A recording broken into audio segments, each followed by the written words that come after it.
Bom dia, meninos. Preparei esse material aqui para ajudar aí nessa parte que ficou faltando no material de vocês. Quem teve curiosidade de acessar as videoaulas que foram liberadas pelo Sistema Positivo observou que o conteúdo está um pouco à frente de onde a gente parou, né? Acabou que a gente utilizou um pouco mais de tempo em preparo de soluções, porque a gente teve algumas dificuldades aí para caminhar mais rápido com esse conteúdo. Então, eu achei melhor eu produzir um material meu, né? Pegando essas poucas páginas que faltam aí para vocês chegarem lá naquela parte onde começam as aulas do Sistema Positivo. Então, a última parte que a gente viu foi na página 22 do livro didático de vocês, que fala sobre mistura de soluções. Então, eu deixei aqui um esquema, né, sobre mistura de soluções, e ela vai se dividir em 3 partes, né? Eu vou ter uma mistura de uma solução que eu vou falar de um mesmo soluto, e essa parte aqui a gente viu em sala de aula, então esse ponto aqui tá ok. E o que ficou faltando é a mistura de soluções de solutos diferentes que não reagem entre si e solutos diferentes que reagem entre si. Então, o material que eu preparei hoje, ele é basicamente para a gente trabalhar esses 2 tópicos aqui que ficaram faltando lá no material de vocês. Então, a mistura de solução, ela vai seguir o mesmo princípio que a gente trabalhou lá na sala de aula. Só que a diferença é que agora eu vou ter solutos diferentes. E eu posso ter 2 possibilidades. Ou eles não reagem, né? Ele tá lá, cada um no seu mundinho lá e a vida que segue, eles só vão estar misturados agora. Ou eu vou ter uma nova situação que eles vão ter uma reação entre si. Então, vamos ver o caso que é o mais simples, que é o soluto diferente que não reagem entre si. Então, eu coloquei aqui um exemplo. Viu que bonitinho meu desenho? Tá coloridinho aqui, gente. Tá uma graça. Ó, a gente tem 2 recipientes que eles vão ser misturados, né? Então, o primeiro eu tenho 100 ml de uma solução de NaCl 0,5 mol por litro. E ele vai ser adicionado num segundo recipiente, né? Vai com a segunda solução, que é 200 ml de KOH, que é o hidróxido de potássio, e a concentração dele é 0,2 mol por litro. E aí você tem a solução final, que a gente não sabe as novas concentrações.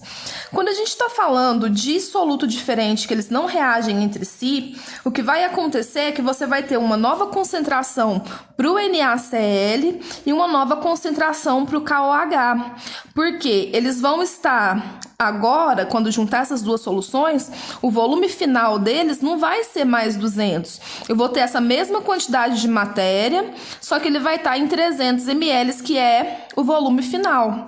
Então, quando a gente considera esses solutos diferentes, que eles não reagem entre si, a gente considera que eu estou fazendo uma diluição dessa solução, só que ela vai estar associada com outro componente, com outro soluto aí diferente. Então, quando a gente faz os cálculos para ele, a gente vai utilizar aquela fórmula que eu falei para vocês, que vocês não podem esquecer.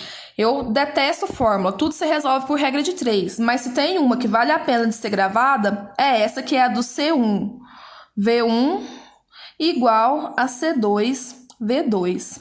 Então, nesse caso aqui também, a gente vai utilizar essa fórmula, porque a gente vai ter uma nova concentração para cada um dos componentes. Então, se a gente considerar o NaCl, a gente vai utilizar a fórmula, né, que é C1V1 igual a C2V2, e a gente vai calcular qual que vai ser a nova concentração desse soluto nessa nova solução. Então, a gente sabe que a concentração inicial dele era 0,5 mol por litro, então a gente traz essa informação para cá. Então, 0,5 vezes o volume que ele tinha. Lembrando que essa fórmula aqui a gente pode utilizar o valor em ml, eu não preciso ter conversão. Só que se eu usar ml de um lado, eu tenho que usar do outro. Então, eu tenho 0,5 vezes 100 igual a concentração final vezes o volume final. A concentração final é o que eu não sei. Eu não sei quanto que ficou, mas eu sei o volume final. Se eu somei essas 2 soluções, então o meu volume final aqui ele vai ser 300 ml. Então, eu tenho C2 vezes 300. E aí, a gente vai resolver o nosso cálculo. Então, eu tenho 0,5 vezes 100, que dá 50, igual a C2 vezes 300. Então, a gente vai encontrar que C2 ele é igual, 300 vai dividindo, então ele é 50 dividido por 300. A concentração final do NaCl, ela vai ser 0,16, né? É uma dízima periódica? Isso. 0,16 mol litro a menos 1. Então, a gente vê aqui que nesse procedimento, a gente teve uma diluição, tá vendo? Ele começou em 0,5 e ele foi para 0,16. Porque o volume final que essa solução vai ocupar, ele é muito maior, do que a concentração inicial. E assim a gente faz a mesma coisa para o outro soluto que está presente na solução, que é o KOH. Então, o KOH, a gente coloca aqui, ó, C1V1 é igual a C2V2. E a gente sabe que o KOH, eu tinha a concentração inicial de 0,2, né, 0,2, vezes o volume dele, que é 200, igual a C2, que é o que eu quero calcular, e o volume final é o mesmo, 300 ml. Então, aí a gente faz o cálculo, né? 0,2 vezes 200, que vai dar 40. Vou mudar a cor dessa caneta. 40 é igual C2 vezes 300. Então, a gente vai ver que o C2 aqui é igual a 40 dividido por 300. Então, a gente vai ter uma solução de 0,13 mol litro a menos 1. Então, nesses dois casos aí, a gente vê que aconteceu uma diluição. Então, eu tenho dois solutos diferentes que não reagem entre si e eles vão estar como se fosse num sistema de diluição. Então, lembrar que a gente consegue resolver por essa fórmula aqui. Dá para trabalhar bem aí em questão a essa solução. Bom, a outra parte que faltava é a gente falar sobre os solutos que reagem entre si. Então, eu vou ter duas soluções que os componentes dela, eles vão formar uma nova substância, um novo componente. Então, quando a gente trabalha com esse tipo de solução, a gente vai ter sempre o envolvimento de estequiometria. Eu preciso entender o cálculo estequiométrico e a proporção que está acontecendo essa reação. E nesse tipo de reação, nesse tipo de soluções, que eu tenho solutos que reagem, ela é muito útil para determinar... Ixi, bati na câmera, ela vai balançar. Deixa eu fazer ela ficar paradinha. Ele é muito útil para determinar a concentração de soluções que são de concentrações desconhecidas. Então, eu utilizo uma solução que eu conheço, então eu conheço o volume, conheço a concentração, para calcular a solução que a gente vai chamar geralmente de solução problema, que é uma que eu não sei a concentração dela. Eu vou saber apenas o volume. Então, esse processo aqui, que tá esse desenho maravilhoso, porque eu desenho super bem, ele é um esquema de uma titulação. Isso aqui é uma técnica analítica que a gente utiliza na química, e ela é muito utilizada não só para a gente trabalhar com solução que a gente não conhece, mas a gente faz várias determinações aí dentro da química. Então, a gente determina acidez, determina dureza de água, quantidade de cálcio, enfim, é uma série de análises que eu consigo fazer a partir dessa técnica. Então, esse desenho maravilhoso aqui, ele é uma vidraria que a gente chama ela de bureta. Então, a bureta, ela tem uma graduação volumétrica bem estabelecida e eu consigo acompanhar quanto do líquido que foi deslocado, que foi utilizado na reação que vai acontecer. Então, aqui eu tenho uma solução que eu conheço, volume e concentração, e aqui é uma que eu pretendo determinar. E aí, esse processo ele vai acontecer com um indicador. O indicador ele vai falar para você que hora que essa reação ela parou de acontecer, que hora que eu tive o processamento completo desses reagentes que estão participando. Então, ele vai te indicar o fim da reação. E fala assim, olha, a partir desse momento, tudo que você tinha foi consumido aí e foi virado, foi transformado em produto. Então, no livro existem várias técnicas que envolvem esse tipo de cálculo, mas no livro de vocês, ele dá o exemplo de uma reação ácido-base. Então, eu coloquei aqui uma reação química que ela expressa aí o que acontece. Se a gente supor que a gente tem NaOH na forma aquosa, né? Então, é uma solução de NaOH que ela vai reagir com uma solução aquosa de HCl, que é o ácido clorídrico, a gente vai ter uma neutralização. Então, no final, a gente sabe que forma um sal, porque ele vai acontecer da junção desse íon com esse íon, né? Do Na com Cl, e o H com o OH, ele vai formar a água. Então, ao final dessa reação, quando eu misturo essas duas soluções, eu tenho a formação de um novo componente que não existia, diferente desse caso aqui. Porque aqui eles não reagem, eles estão lá cada um na sua. Aqui não, eu tenho uma reação acontecendo. Eu peguei o kit de química que a gente tem aqui em casa, que é um brinquedo da minha filha, para vocês verem mais ou menos o que eu tô falando. Então, aqui, ó, a gente vai trabalhar com a fenolftaleína, não sei se tá dando para ver, fenolftaleína. Esse é o indicador. E aí a gente vai ter uma reação do hidróxido de cálcio, que é uma base, com o hidrogênio sulfato de sódio. Então, eu vou pegar esse hidrogênio sulfato de sódio e vou pingar algumas gotinhas aqui no tubo de ensaio. Se eu conseguir abrir, porque não quer abrir de jeito nenhum. Oh.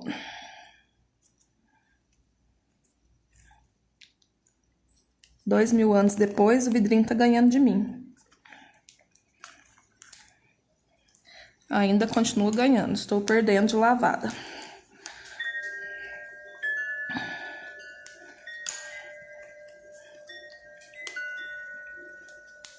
Ó, parece que vai sair.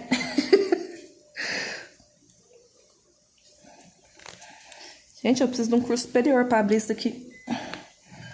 Ah, deu certo. Então, abri o primeiro vidrinho, que é o de hidrogênio sulfato de sódio. Agora tem mais 2 para abrir. 2 anos depois.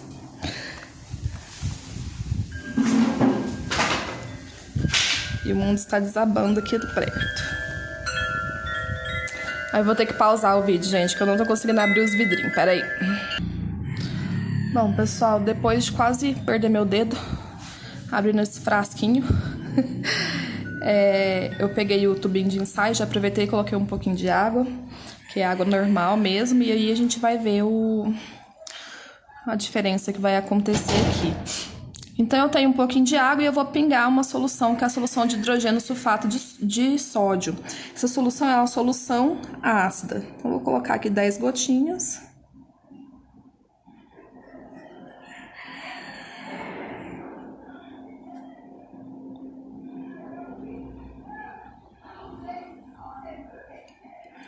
E aí, a gente vai colocar o nosso indicador, que é a fenolftaleína. A fenolftaleína, ela é um indicador que ela só vai apresentar uma cor característica quando eu tiver em meio básico. Então, aqui no hidrogênio sulfato aqui, que ele é uma solução ácida, ele não vai apresentar coloração diferente. Então, tá aí com o indicador. Então, o princípio da mistura de solução, que elas reagem entre si, eu vou ter um componente que ele vai começar a reação. Então, quando eu pingo a primeira gotinha, não sei se dá pra ver aí, ele vai mostrar já a fenolftaleína começando a aparecer. Tá vendo que ela aparece, aí depois passa um tempinho, ela some? É um indicativo que a gente tem que a reação ela tá acontecendo. Então, esse é o processo. A gente vai gotejando até que essa cor aqui ela vai ficar permanente. Então, ele fica meio rosinho, que é onde ela cai, mas logo ela desaparece. Porque a gente tem a reação que está acontecendo. Então, vamos gotejar aí um pouco dessa solução de hidróxido de cálcio. Ó, ainda não.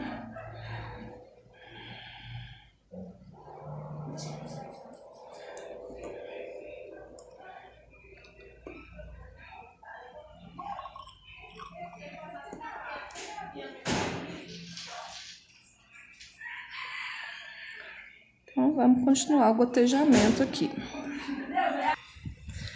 Tive algumas participações especiais aqui, tive que travar o vídeo de novo, mas a gente continua da onde parou. Então, eu tô adicionando a solução aqui, aguardando o final, o ponto final aí, que vai ser o ponto de viragem.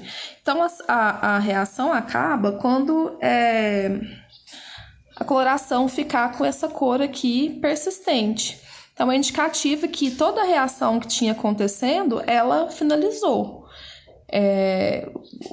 Quando a gente vai colocando o hidróxido de cálcio, que a coloração rosa ela aparece e some, é o indicativo que a reação está acontecendo.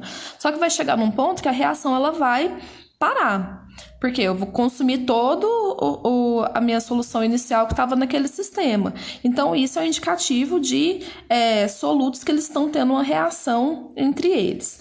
E aí, eu coloquei para vocês aqui um exemplo de como isso vai acontecer. Não sei se deu para ver o experimento, que a gente teve que travar um monte de vezes. Mas era para vocês verem as corzinhas. Então, vamos ver como que aparece esses exemplos aí, quando a gente tem solutos que reagem entre si. Então, eu tenho uma solução de HCl e ela tem concentração desconhecida. E eu fiz um experimento, que foi utilizado 15 ml de NaOH 0,1 mol por litro para neutralização total de 20 ml de HCl. E a pergunta é, qual é a concentração do HCl? Então, a gente tem que entender o que aconteceu, qual que é a reação que está envolvida. Eu tenho hidróxido de sódio, que é o NaOH, e ele está reagindo com HCl. E essa solução está formando NaCl mais H2O. E aí ele te dá mais informações. Eu não sei a concentração do HCl, mas eu sei que foi utilizado 20 ml dessa solução. E eu sei que eu utilizei também uma solução de NaOH 0,1 mol por litro e foram utilizados 15 ml para neutralizar essa solução. Então, o que a gente tem que entender em relação a essa reação química? Que essa reação ela vai acontecer na proporção de 1:1. Então, para cada mol de NaOH que eu colocar para reagir, eu vou ter 1 mol de HCl que está reagindo. Então, o que a gente tem que entender em relação a isso? Se eu coloquei essa quantidade aqui da solução de NaOH, a reação vai parar quando eu tiver a mesma quantidade equivalente em número de mols dessa solução aqui. Então, como foi de praxe aí a gente trabalhar sempre com a regra de 3 e com a fórmula, eu vou colocar para vocês como que a gente entende isso com a fórmula. A fórmula que a gente vai utilizar aqui é a única que eu falei, não, essa compensa vocês gravarem para utilizar em vários exercícios. Então, a gente utiliza C1V1 igual a C2V2.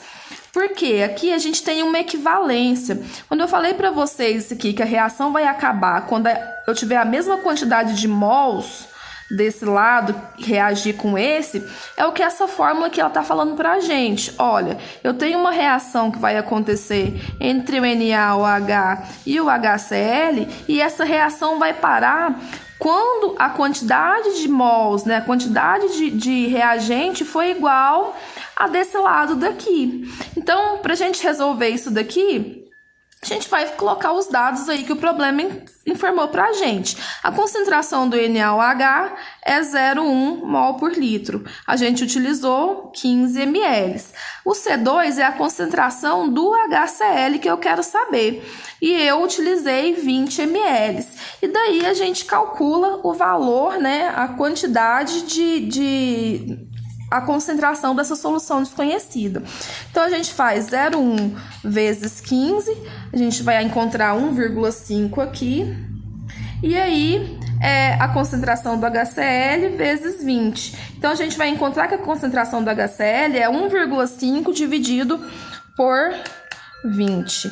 Então, é 0,075 mol por litro, porque eu estou trabalhando tudo em mol por litro a menos 1, né? Então, essa é a concentração da solução que eu não conheço. Gente, aqui tem um sininho que ele é terrível, então, quando não é cachorro, é sino. Espero que estejam boa a sinfonia aí. Então, como que eu resolvo isso por regra de 3? Então, vamos aqui na regra de 3. Eu não falei para vocês que a reação vai acabar quando a quantidade de mols desse daqui for igual a desse daqui? Então, é basicamente isso que a gente vai fazer pela regra. Então, a gente sabe que a concentração é 0,1 mol por litro. Então, eu tenho 0,1 mol quando eu tenho 1000 ml. Só que eu utilizei 15 ml do NaOH. Então, isso que a gente está fazendo para o NaOH. Eu utilizei 15 ml. Então, eu vou achar a quantidade X aí de número de mols, que vai dar 1,5 vezes 10 a menos 3. Então, a gente vai utilizar esse valor aqui, que é quando eu vou ter ele no HCl.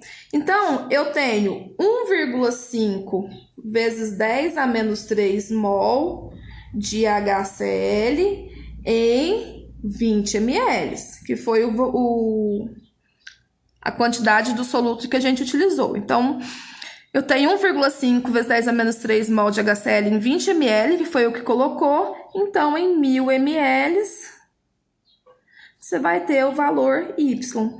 E aí, a gente resolveu a regra de 3, que vocês vão chegar no mesmo valor de 0,75 mol por litro. Então, na regra de 3, o que a gente faz? A gente divide por 1000 para depois multiplicar por 1000. Quando a gente utiliza essa fórmula aqui, a gente já está fazendo o caminho direto do processo, né? Eu não preciso fazer todo esse cálculo, porque ele vai cortar. Quando a gente faz esse C1V1 igual a C2V2, a gente está cortando essa etapa aqui de ter que dividir por 1000 para depois multiplicar de novo. A gente está simplificando o cálculo. Então, quando a gente vai trabalhar com esses solutos, principalmente nessa reação de neutralização, a gente tem que tomar cuidado, porque eu posso ter situações tanto de ácido poliprótico. Então, poliprótico. O que é um ácido poliprótico? Por exemplo, o H2SO4. Quando ele vai dissociar, ele dá 2H+, mais SO4, 2-. Então, esse ácido aqui na neutralização, por exemplo, ele não vai trabalhar na mesma estequiometria que esse. Porque se eu coloco aqui H2SO4 e ele vai ser neutralizado com NaOH, a quantidade de NaOH que eu preciso, ela é 2 vezes maior, porque cada H2SO4 ele vai liberar 2H+. Então, eu tenho uma estequiometria diferente para esses casos. Na2SO4 mais H2O. Então, essa é a reação. Então, vamos imaginar, por exemplo, que eu tenho uma solução de H2SO4 que eu não sei a concentração e eu utilizei 20 ml dela para ela ser titulada aí, para a gente descobrir a concentração. Aí, para isso, eu utilizei uma solução de NaOH 0,1 mol por litro e eu também utilizei 20 ml. Então, se essa reação aqui ela fosse uma reação de estequiometria equivalente, fosse 1 para 1, era fácil, era só eu jogar aqui no C1V1 igual a C2V2. Então, eu teria que, se eu usei 20 ml dessa concentração 0,1, então 0,1 vezes 20 é igual a C2 vezes 20. A gente vai encontrar que a concentração seria 0,1. Só que isso não acontece, porque eu tenho uma relação de 1 para 2. Então, isso quer dizer que essa concentração que você vai encontrar no final, ela tem que ser dividida pela estequiometria desse processo. Então, quer dizer que a concentração desse ácido aqui, ela é 2 vezes menor. Então, a concentração final do ácido, ela vai ser 0,1 dividido por 2. Porque cada um desse ácido aqui, ele vai liberar 2 hidrogênios aí para ser ionizado, para ser neutralizado. Então, quer dizer que a concentração final do ácido sulfúrico, ela é 0,05 mol litro a menos 1. Então, esse é um caso particular que acontece aí. Eu dei uma olhada nos exercícios de vocês e eu vi que aparecem alguns casos. Um exercício, ele vai aparecer um exemplo de ácido poliprótico. Então, você tem que lembrar que essa quantidade aqui, ela seria se ela fosse equivalente. Só que ele vai liberar 2 vezes mais do que normalmente ele liberaria. Então, quer dizer que a concentração final dele é 2 vezes menor do que a encontrada. Então, você pode fazer com esse cálculo considerando como se fosse equivalência e entender, olha, se cada um desses libera 2, quer dizer que a concentração final é 2 vezes menor que isso, né? Então, até faz um pouco de sentido, ó. Se fosse igual, ele deveria ser a mesma concentração. Mas como ele é 2 vezes, né, libera 2 vezes a quantidade de hidrogênio, então quer dizer que essa concentração aqui, ela vai ser 2 vezes menor, né? E aí a gente chega nesse cálculo aí que a gente trabalhou. Então, nessa parte aqui, pessoal, a gente finaliza o preparo de mistura de soluções. Então, essa aqui foi a primeira parte que a gente viu na sala de aula e ficam essas 2 últimas aqui que vão fechar na mesma fórmula aí que vocês precisam, tá? E com isso a gente finaliza a nossa aula e é só fazer exercício agora, tá? Beijo pra vocês.